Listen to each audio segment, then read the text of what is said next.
Hey fishers, mate, we got reports. Have we got reports for you? They've been flowing in everywhere, thick and fast. Look, the weather over the last few days has been crap, but apparently this weekend's going to be fantastic. Last weekend was quite good. Dartmouth's been fishing well through the week, exceptionally well actually. Not that you can get down there unless you're living in Victoria, and a lot of people from here, a lot of people from Victoria watch these reports. So Dartmouth's fishing, it's really cracking, good stuff.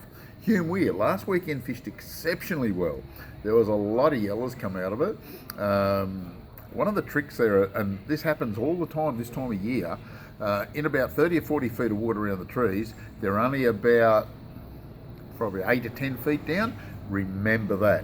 Don't try and pick them up on the bottom. So probably pull out away from the tree, cast into the tree. Gonna lose a bit of gear doing that though.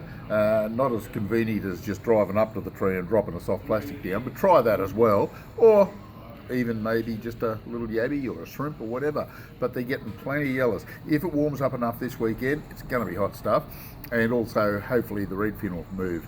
Now that's if the water temperature warms back up again. The Murrumbidgee River, got to tell you, it's not great. It's been up and down a bit. Still a fair bit of colour in it because of the rain coming out of the Tuckutta Creek and the Yavin Creek and all those, Gilmore Creek and that. So a fair bit of colour. Look, you will catch fish if you drown a bait. Lure fishermen are going to struggle down there this weekend because there's still too much colour in it. But look, it's worth a surface lure, a bit of surface lure action. Mean Creek, a little bit of action down there, not heaps, but bait fishermen are doing quite well.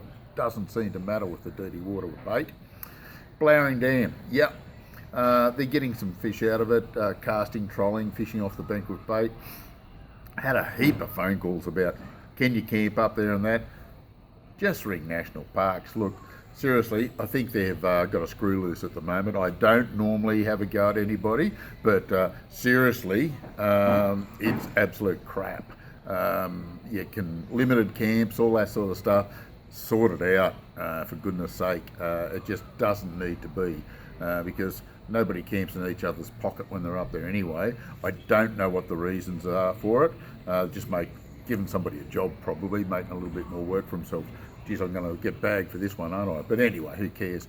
Tumut River opens on the weekend on 12 o'clock on Friday night. Trout season is open from 12 o'clock Friday night, so it should be good. There'll be a lot of trout get caught. I'm assuming the Tumut River will stay about the 2600 megs that it is at the moment, which is pretty darn good. Don't know if they're going to let more water out, couldn't tell you that, but it's certainly worth the effort being up there. Any of those streams will be pretty good. The rain hasn't dirtied them all up, so it's certainly worth the effort.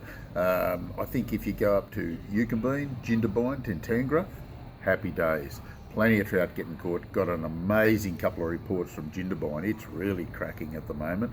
Certainly worth the effort. So that should excite you all if you're heading away anywhere.